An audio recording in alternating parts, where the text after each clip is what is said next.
Speak. Bark, bark. Good dog. I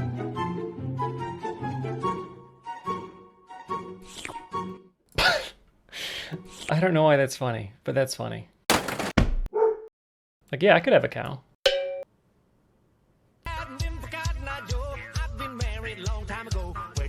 They are impressively doing that to the beat. Their necks are thick AF. They have so much musculature there. So there's a couple different things kind of going on there when I think, and I'm like, hey, their neck's huge. One's gonna be because they have lots of muscles there, so they can do this kind of force pulls, grab prey, but also they have bigger necks and looser skin there too, is because it's pretty typical for them to get in fights with other animals, other dogs, over territory, mates, or something along those lines, food, whatever it might be. So another dog could latch onto their neck, and they have all that loose skin so that the other dog that they're fighting with could bite down. And as they're grabbing and the dog's trying to pull away, they might only get loose skin. So having like that extra fat there, having the extra muscle there, having the extra band of loose skin is actually really good for them, like in a protective sense. Evolutionary wise, there's a huge benefit to having that extra skin there, the extra mass there. We'll see these really horrific injuries externally sometimes. That's a lot of damage. How deep does this go? Do they hit anything vital? Because there's a lot of vital structures in here. Jugular vein, you have your carotid, you have your esophagus and trachea, so that extra protection is necessary. But other animals have evolved similar things. So if you think about llamas, they have evolved bony prominences that come out. They actually provide a little bit of protection because they cover them. Because the llamas, when they're fighting each other over territory or food or mates or things like that, they have these really nasty teeth, these really sharp teeth. They'll try and attack each other's necks and try and cause some real damage. If the tooth comes in, it might divert off of that little piece of bone and not cause as much damage. So there's a lot of examples of that in the animal kingdom where something has evolved or something's there that's just for protection. I don't know if I've been clear on that, but the neck is a pretty important thing. I mean, you could have no neck. I hate to rag on this guy, but there's that one guy that has like no neck. Hold on. See, this is protective. He's got no neck, so you can't attack the neck at all. Oh, come on! So all you have to do is evolve Big Ed's neck, and no one can attack it because there's no neck to attack. Evolutionary advantage, you're all set.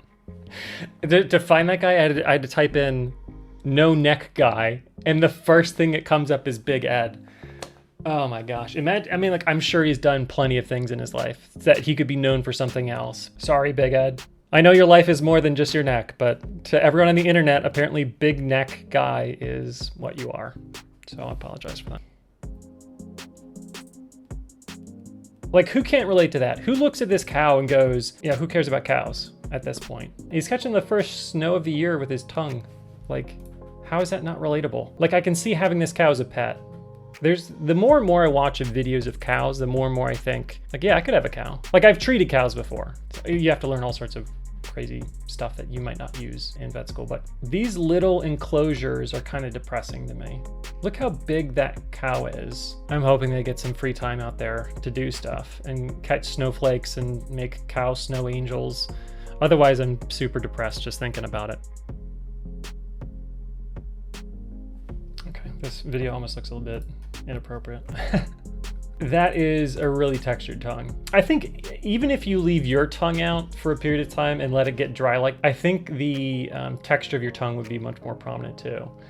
Dogs really do have a pretty textured tongue, not as much as cats. Cats actually have protuberances that help grab things and help them groom. Yeah, a velvet blanket. Not one I would want to sleep on, but I get where you're coming from. A lot of dogs will have their tongues hang out like that because I've had dentals where teeth have been removed. So that's not uncommon. They lose like the structural support that keeps the tongue in, so it just flops out to one side.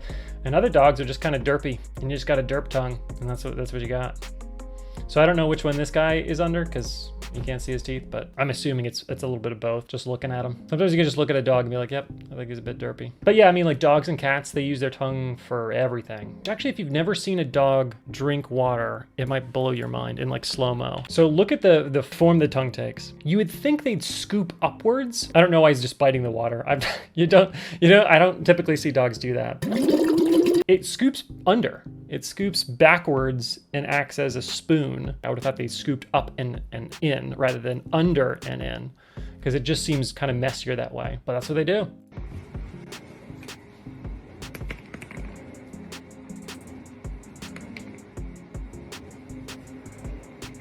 Dogs will do so much stupid stuff. They're just like 3-year-olds. Like you have to do everything you can to keep them alive. They're constantly looking for ways to kill themselves. Accidentally, of course, but I've definitely had to take acorns out of a dog surgically before. Like they just happened to eat an acorn that happened to be large enough that got stuck in a portion of their small intestine.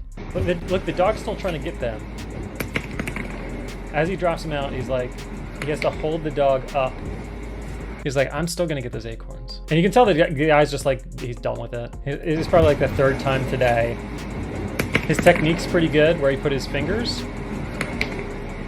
He knows what's going on. But generally you would grab right behind both the upper canines and the lower canines. There's a little bit of space there where there's kind of like no tooth. You can grab that space and kind of lift open. And if your fingers kind of slip or what have you, and the jaw comes down, you're less likely to like horribly bit. It's also where you get the most mechanical force, because if you think of it like a lever, their mouth functions as that. Further you're out from the angle of the joint, the more of force you can apply. So you want to kind of be at the furthest point away, and you can apply more mechanical force. Whereas if you're closer in, if you hold further back on it, you can't really apply that much force. And their jaws and their muscles that attach their jaws, they're so strong. You need to have your fingers in the right place and get as much mechanical force as possible. You can also use, and he's actually doing it, if you're kind of a little bit afraid of having your fingers pinched, you can actually curl their lip skin over their teeth, and it won't hurt them because the skin's just up against the gums, and that'll cover your fingers a little bit, and actually they'll realize their lip is getting pinched between their teeth, and they'll be less likely to bite hard. And that's a pretty reasonable way to get the dog's mouth open. All right, speaking of kind of derpy breeds.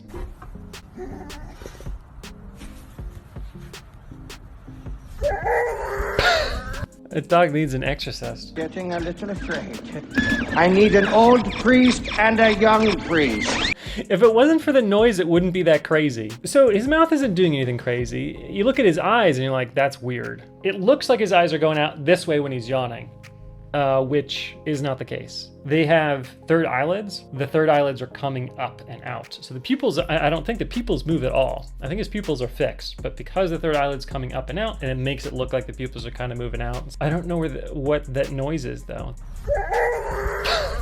I don't think that there's anything a veterinarian can do to fix that. I think you're just stuck with that dog. So yawns are actually one of those things that crosses species lines where, if you yawn and then another person yawns, you get that sensation too. You see two people yawn and you start feeling like you need to yawn. Watching this dog yawn makes me want to yawn. It's not a one-to-one thing. Not all species, you're gonna have some behavior that crosses species lines. Social organisms imitate the actions of others. Are psychopaths immune to contagious yawning?